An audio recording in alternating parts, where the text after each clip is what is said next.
The Chorus FTA is sort of a long-run project for the United States and Korea. It goes back much further than the actual negotiations, and it's something that when we look back, I think a lot of people will be surprised it took this long to do something that probably makes this much sense for both countries. But one of the things that I kind of realized on the flight over here was that in a lot of ways the Chorus FTA is sort of like a Hollywood plot line, except one that probably no studio exec would buy because they probably wouldn't believe anyone would think it's realistic. That you have this sort of plucky young country which takes and seeks to do something that many people wouldn't think would be possible, to do it in a timeline that most people didn't think would be possible, and then take and face insurmountable odds. In some ways, it's almost, a trilogy in the sense of that you have these great obstacles overcome, then you have a great pause, and then you take and you have this sort of unridden stage where we're at right now. So one of the things that I would like to do first is kind of start things a little different. And just kind of see, I know you all are mostly business students, but I'd kind of like to see, before you started taking this class, how many of you knew that the United States and Korea had negotiated a free trade agreement? So 3, 4 maybe people in the room. And I think that's fairly reflective of the United States. Now, in Korea, it's somewhat different. If you go to Korea, probably 70, 80% of the country has a very strong opinion on the agreement, and virtually everybody knows that the United States and Korea have negotiated an agreement. So I think that kind of shows you somewhat the difference in the politics in the two countries.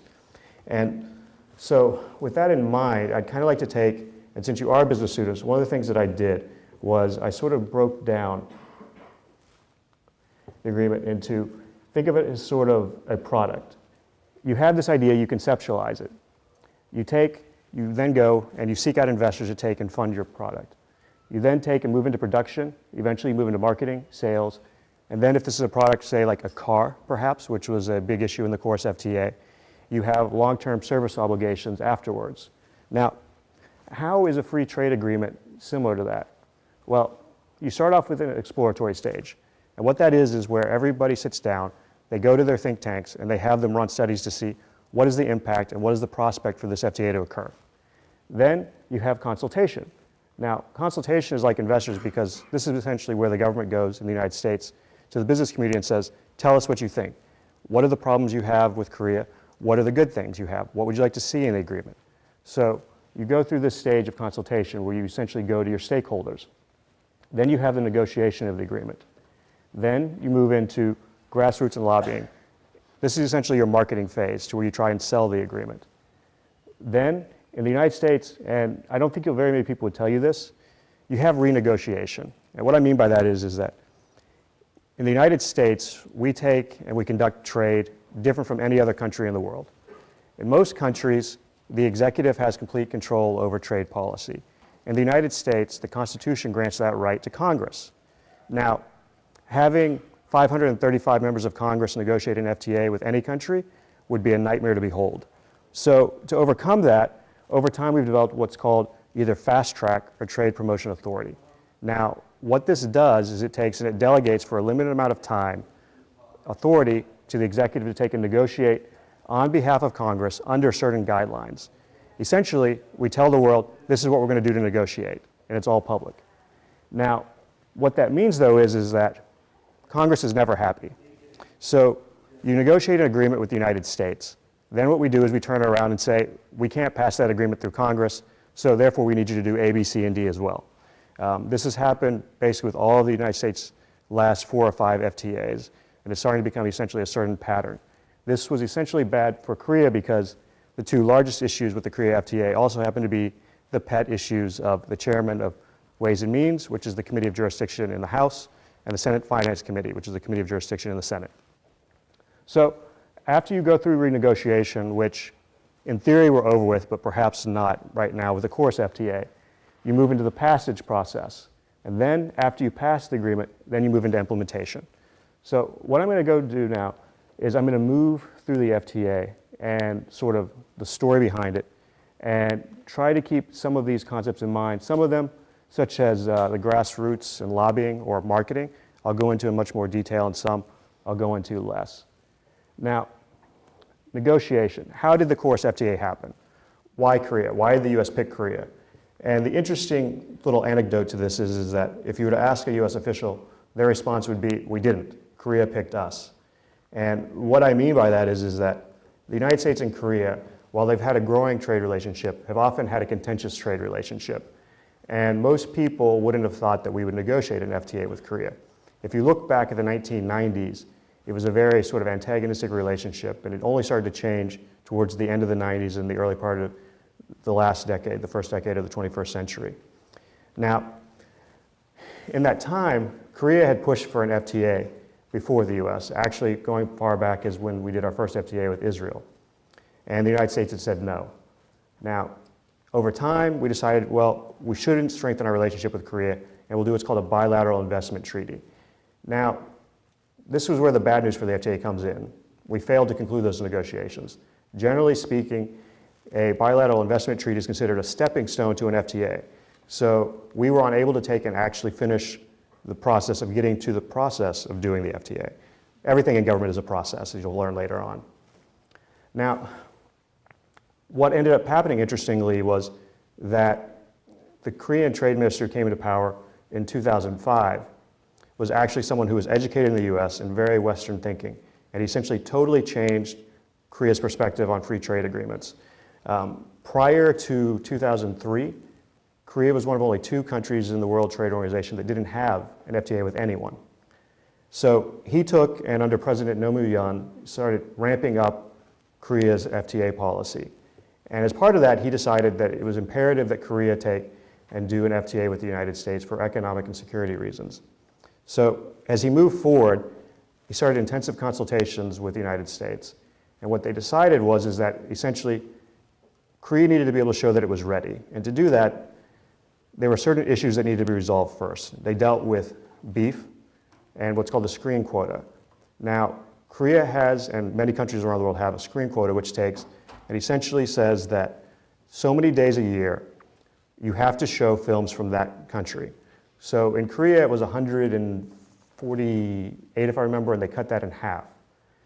So the other issue, though, was, I don't know if you remember, but in 2003, you had the first case of mad cow disease in the United States. When that happened, most countries in the world took and stopped importing US beef. Over time, different countries started opening up, but most of the Asian countries have been very reticent to do that for health concerns. So the other issue to resolve was to take and open up the beef market. Now, we did have a temporary opening, but like anything, it didn't go well. So that was eventually paused as well. But we had made these steps, and we went in to take and start the negotiation. So here's where the fun part of this story happens.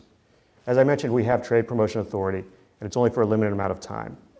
When we started the negotiations with Korea, there was just a little bit more than a year left under the previous administration's authority. So Rob Portman, who was the United States Trade Representative at the time, and is now a senator from the state of Ohio, was driving to Capitol Hill to announce that the Chorus FTA would be negotiated. And he's reading through his notes and everything, and the story I've heard is that he's looking through them, and one thing he realizes, we need a deadline. We need something to take and try to achieve this in. And so he randomly picks December of that year, which is 10 months away. Now, no US FTA has ever been negotiated that fast, and Korea would not exactly have been the ideal choice given the previous history.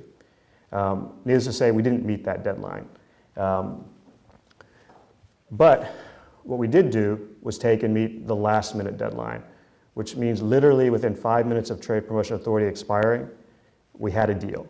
Now, so what does that deal do? For the United States, this is essentially the benefits. You have the potential to increase exports by $10 to $11 billion. Now, when I say increase exports by that amount, I'm only referring to goods.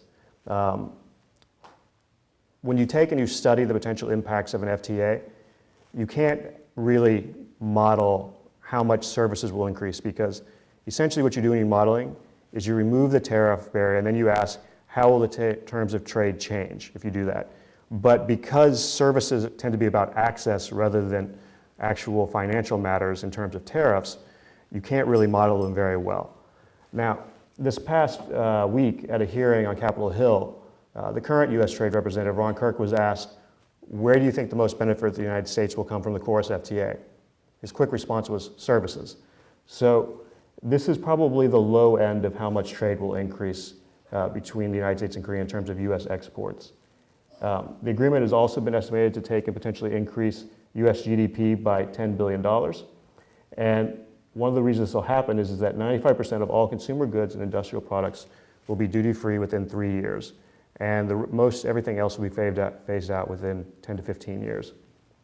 So what I've done is on this chart here, you have the current amount of U.S. exports to Korea, which is a little bit over $38 billion. And then you can see the change with the KORUS FTA if it was in place and fully. If you look at U.S. imports from Korea, you can see that we actually currently have a trade deficit with Korea. But the gains for Korea are estimated to only be about $6.4 billion. And everybody in DC does this, even though every economist will tell you not to. If you take those two numbers, you can look at it and say, the KORUS FTA should take and reduce our trade deficit with Korea. So out of all the countries in the world that we take and have agreements with, this one should take and help and reduce our deficit with them, rather than expand it. So, but here's the thing that I've found when you talk to people. What does this mean for you? What does this mean for a certain business person? Well, so if we look at California, Korea is its 5th largest export market. It's the 11th largest market for Hollywood's films, and it's also California's 5th largest agricultural market. Who is likely to gain from this agreement in California? Well, people in the creative industries, people in manufacturing, people in agriculture, and people in the port industry. Now, let me start with agriculture. One of the interesting things about Korea is that for a population of 48 million, they're unable to take and grow enough food to feed themselves. What this means is that Korea imports about half of its food every year to feed its population. So here's a prime market for U.S. agricultural exports. In terms of California specifically, what kind of things can we look for? Well, California is the world's largest almond industry, and interestingly, Korea doesn't grow almonds at all. So any almonds that Koreans consume, they have to get from somewhere else in the world, which means, needless to say, that Blue Diamond and other almond companies are extremely ecstatic about this agreement. California is also the United States' largest exporter of vegetables. So if we look at it and ask, okay, what will take and be immediately phased out? In other words, what will we get immediate benefit from? Things like asparagus, canned and processed tomatoes, frozen potatoes will immediately have their duty eliminated. California is also the nation's largest exporter of fruits. Cherries, raisins, grape juice, frozen orange juice, all will immediately have their tariff eliminated. So these are tangible products to where there should be immediate gains for people in California. All right, so the other one I have at the bottom, ports. Why would I put ports there? Well, California is one of the major points of entry and exit for goods from the United States to Asia and the rest of the world. In 2008, the ports of Los Angeles and Long Beach alone took and handled about $20.7 billion of trade with Korea. So even if no one in the state of California sells one extra good to Korea, but people in other states do, the ports in the state of California will benefit from the agreement, just based on the traffic moving back and forth between the two countries. All right, so manufacturing. This is always a touchy issue with trade because the general thought is that the United States is losing its manufacturing base, that the U.S. is being hollowed out, and that when we do free trade agreements, all we're doing is send our manufacturing overseas. So I'd kind of like to talk about this general point a little bit before going into the benefits of manufacturing. One thing to think about when you consider an FTA with Korea is that Korea isn't like many of our free trade partners. If you look at its profile, it's probably closer to Australia, maybe Canada and Israel. Korea is the world's 15th largest economy. Up before the financial crisis, it was actually up as high as 12 and 13. It has a per capita GDP of $20,000, which means that Koreans are wealthy enough to actually buy goods. And Korea isn't a low-wage country. In fact, one of the interesting things about Korea is that if you look at Hyundai auto industry, there's sort of a tradition in Korea, which is that every year the auto workers who are unionized at Hyundai, they strike, and every year Hyundai has to give them a pay raise. So we're not talking here about a country to where essentially wages are depressed and that you're talking about low wage, low skilled labor. You're talking about a very highly developed country with high wages.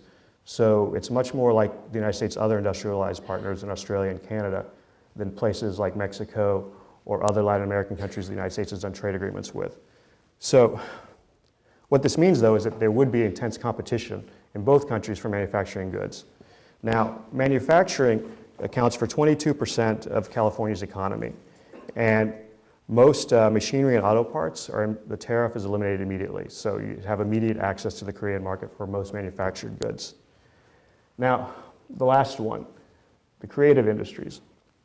It's a little harder to take and really kind of categorize how that works, because in this case, we're not talking necessarily about tariffs per se. What we're talking about are what are called non-tariff barriers.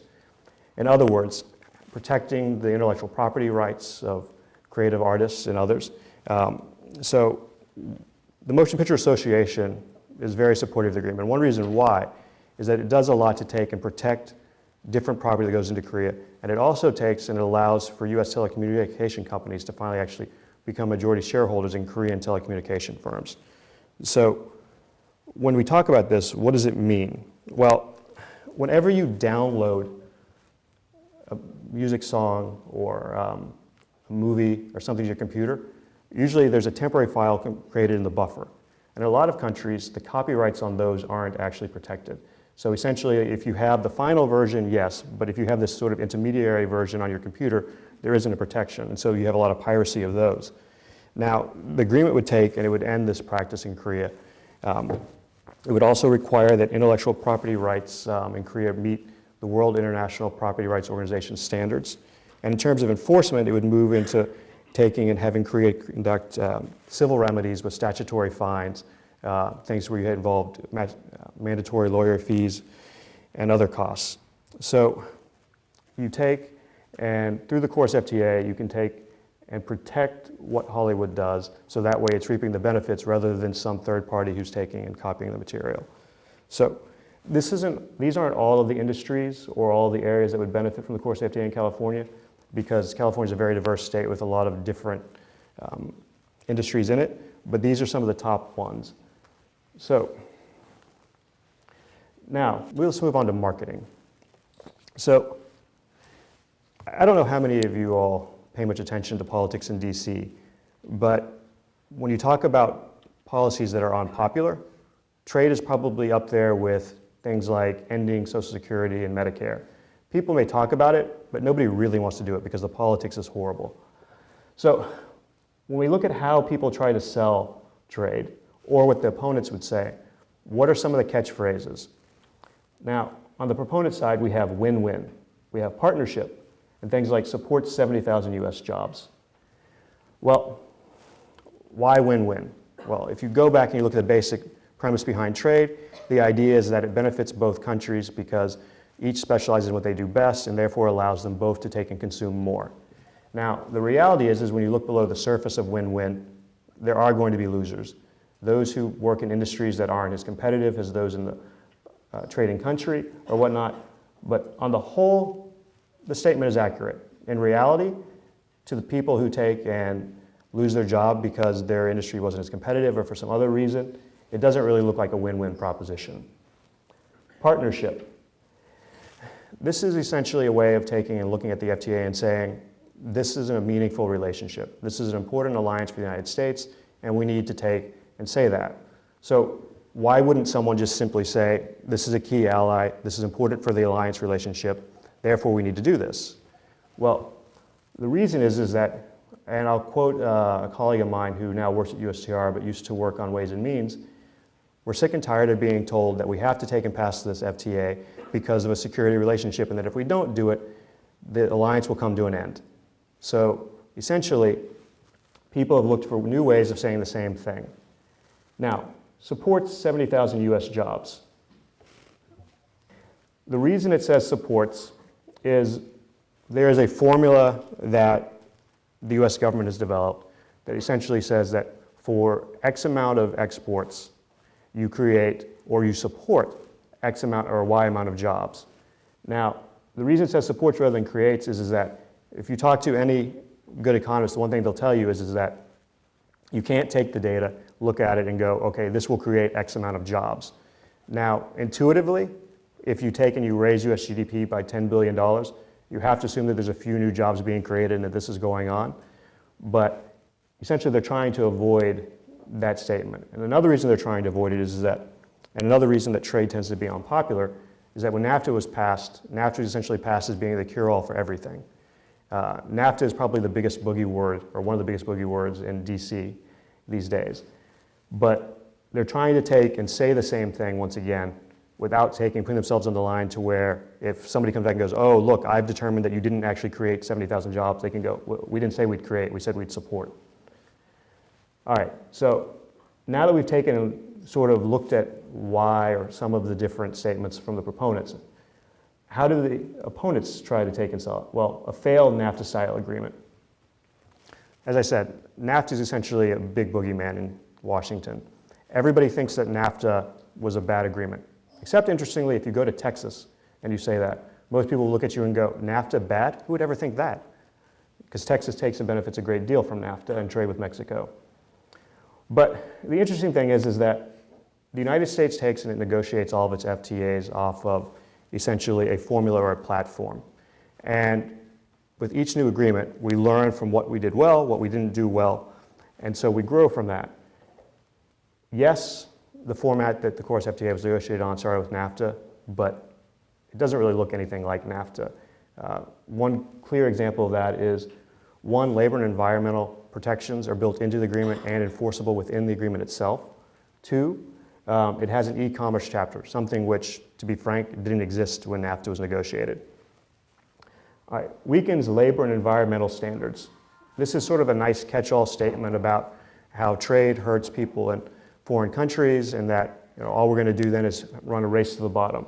Well, Korea tends to actually have fairly good labor and environmental standards, so this doesn't really apply, but once again, it's one of those things that people say because it's what everybody expects you to hear. Worsen the US trade deficit. Well, note that I showed you that if you look at the numbers, that shouldn't happen. So what you have now is opponents in DC, they'll go to, we have what's called the International Trade Commission, and they do what's considered an impartial study of any agreement. And if you look within the tables, deep within the agreement, you'll find one to where it'll say that there's a range for US trade with the entire world that would, how it would change for imports and exports. And if you take and you look at the endpoints or the beginning points of those numbers, the United States trade deficit with the rest of the world would take and worsen by like less than $1 billion. So in a $14 trillion economy, basically not even a rounding error of a rounding error. But the interesting thing is that there's nothing to say that when US trade with the rest of the world adjusts to the Course FTA, that you'll actually fall on either endpoint of those ranges. You could fall somewhere within the ranges, which means you could actually have an improvement of the US trade deficit. So basically, everybody's trying to take and sort of fudge what they're saying, typical politics. Say what you think people want to hear rather than what is really going on. So that's sort of the marketing of it. Now, what are the obstacles? Kaesong, beef, and autos. Kaesong is the industrial complex in North Korea. I've been there twice. Now, the concern with this is that twofold. A lot of people think that the Korean government will take and claim that because Korea claims sovereignty to the entire peninsula, therefore Kaesong is within South Korea and therefore part of the FTA. Legally, wouldn't work, won't happen. The Koreans wouldn't do it because there'd be too many other major contentious issues with the US that it wouldn't be worth it. So, not that big of a deal. Here's the interesting thing about Kaesong. Whether you think the Kaesong project is a good or a bad idea, the only way Kaesong would ever be included in the FTA is if, one, the United States agreed through a separate commission to terms under which it would be included, and two, then the US Congress took and signed off on those terms. So the odds that Congress will take and vote to include an industrial complex in North Korea, I would say you might have better chances of winning the lottery than that right now. So Kaesong isn't really an issue, but it's a political issue. Beef. As I mentioned, in 2003, the United States had its first case of mad cow disease. We've had sort of off and on startups, but now we're back to where essentially you take and you can export any cut of US beef, bone in or bone out, to Korea under the age of 30 months. Now, this accounts for about 95% of all US exports in terms of beef to Korea prior to the BSE outbreak. So why is beef an issue? You'd say, if you've won 90, 95% of what you want in politics, that's a victory. Declare victory, go home. Well, Senator Max Baucus, who's from Montana, which happens to have a lot of cattle over the age of 30 months, also happens to be the chairman of the Senate Finance Committee, doesn't agree with that. He would like to take and see the United States be able to export beef to Korea over the age of 30 months with any cut. So essentially, he's in a position to take and not necessarily stop the agreement, but take and continue to cause problems. Interestingly, most, not all, but most of the US beef industry supports the current arrangement they have in Korea right now.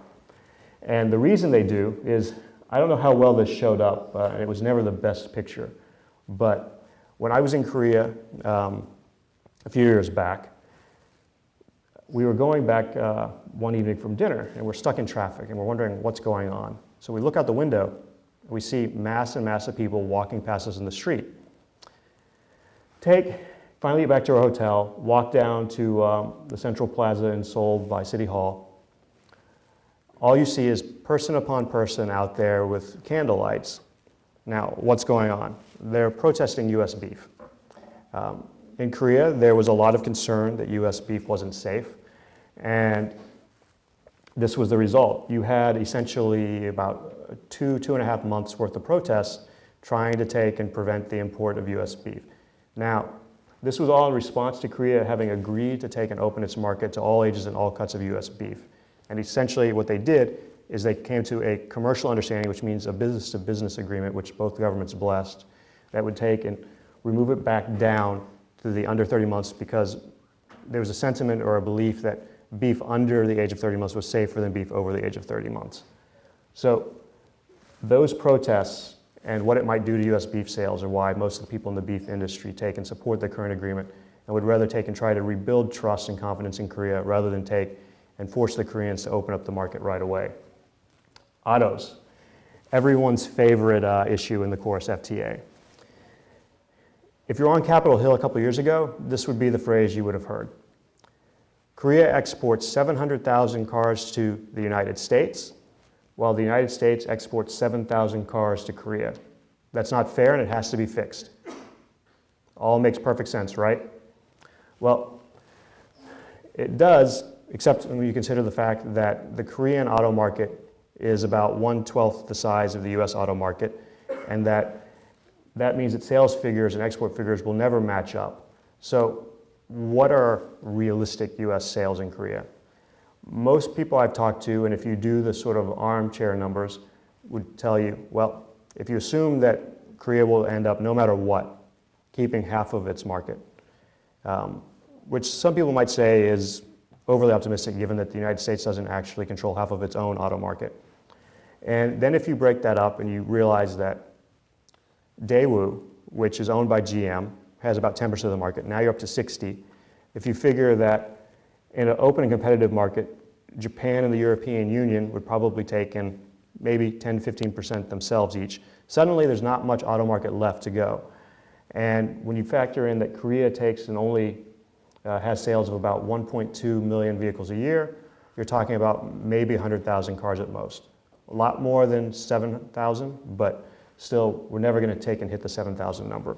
So, because Sander Levin from the state of Michigan and Detroit, strong supporter of the auto industry, Ford, the UAW, and others were against the agreement, we took and we negotiated the following. Whoops. All right, in the original FTA agreement, it would have immediately eliminated Korea's tariff. It would have overhauled Korea's auto tax system. I can't imagine the United States ever overhauling part of its tax system for anyone. It would exempt low-volume importers from emission standards up to 10,000 vehicles. It would consider producers who sell 6,500 vehicles or fewer to be in compliance with safety standards. So there's more in the course FTA about autos than anything else. Now, here's the catch. Without more changes to autos, this agreement was never going to pass in the United States. As I mentioned, Sandor Levin was chairman of the Ways and Means Committee, the most powerful, influential position you could be in to take and try and stop this. His successor on the Republican side, Dave Camp, was also from the state of Michigan. He also agreed that there had to be more changes done. So what we did is we took and we decided to take and change the phase out of the tariff, meaning that the United States would get to keep it longer. We eliminated some of the tariff line for electric vehicles. We've increased the exception for safety standards. Korea has a new greenhouse gas emission standard. We got a 19% leniency on that for a period through 2015. We've created a system for reviewing Korea's regulations.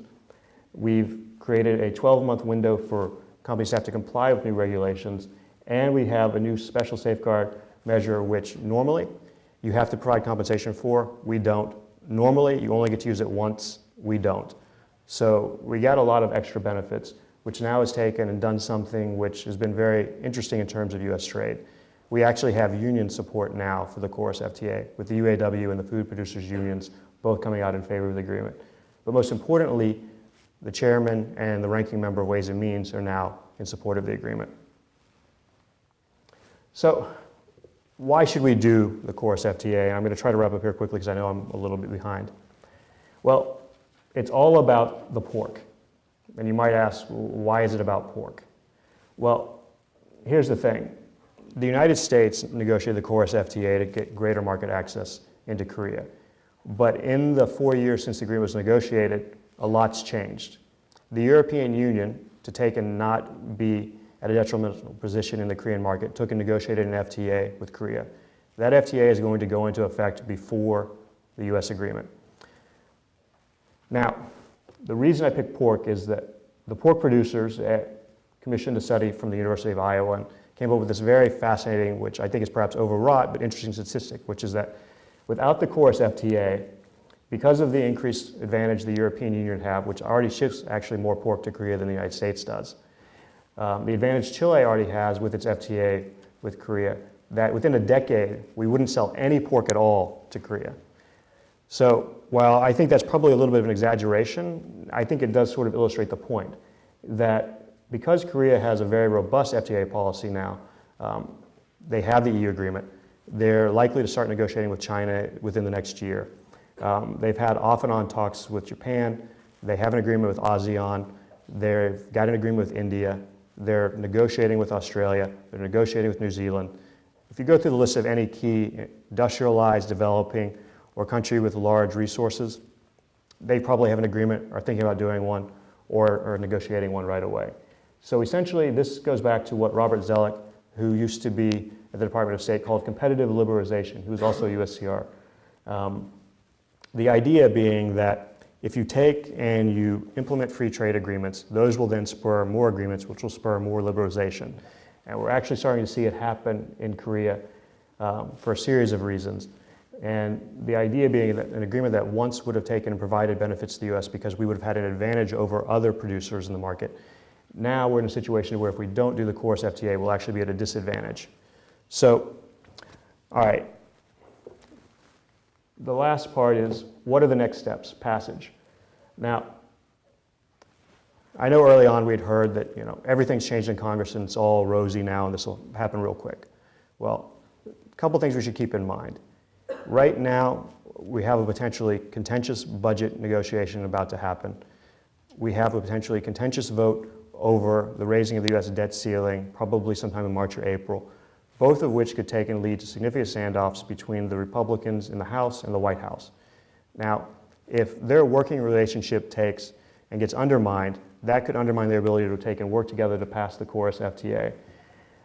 The other issue is that the Republican Party has never actually been a huge fan of the KORUS FTA. And what I mean by that is that while this FTA was negotiated, it was also negotiated at the same time as FTAs with Panama, Colombia, and Peru. And the one the Republican Party was always most interested in was in Colombia, which has issues with labor and human rights issues. So what they haven't publicly said, but privately many of them would like to see, is to take and force the Obama administration to take and pass the Colombia FTA, to take and get the KORUS FTA passed. In other words, if you don't do Colombia, we won't do Korea. So there's potential inter-party conflict that could take and hold up or stop the Course FA from being passed. You also have the issue that Senator Baucus, as I said, wants to see his beef access. Now, what options does Senator Baucus have? One, because we have the supplemental agreement, he could take and essentially claim that the FTA has been changed, so therefore trade promotion authority no longer applies, so therefore we have to start over essentially. It's unlikely the parliamentarian and the Senate would take and accede to that point of order, but he could try that. More likely what he can do is anybody and everybody who has any gripe about this, whether they're legitimate or not, he could roll them out in hearing after hearing to try and apply pressure to take and get it done. Now, potential strategy might work. Here's the issue. It has to pass the Korean National Assembly too. And as we mentioned, Korea is essentially unable to do anything on beef because of the potential for public unrest there. So we're at a standoff, and there's already significant division within the National Assembly on whether they should do it, not because they don't believe it's in their interest, but because essentially the Korean government has looked at this and said, this is the second time we've had to change this agreement. One, immediately when it was done to include different environmental label standards, and now to take and do this auto provisions. So there's a lot of tension within Korea as well. So in terms of getting it done, a lot has to happen right. Now, I do think this will happen, but that doesn't mean that it simply will be an easy process as we go forward.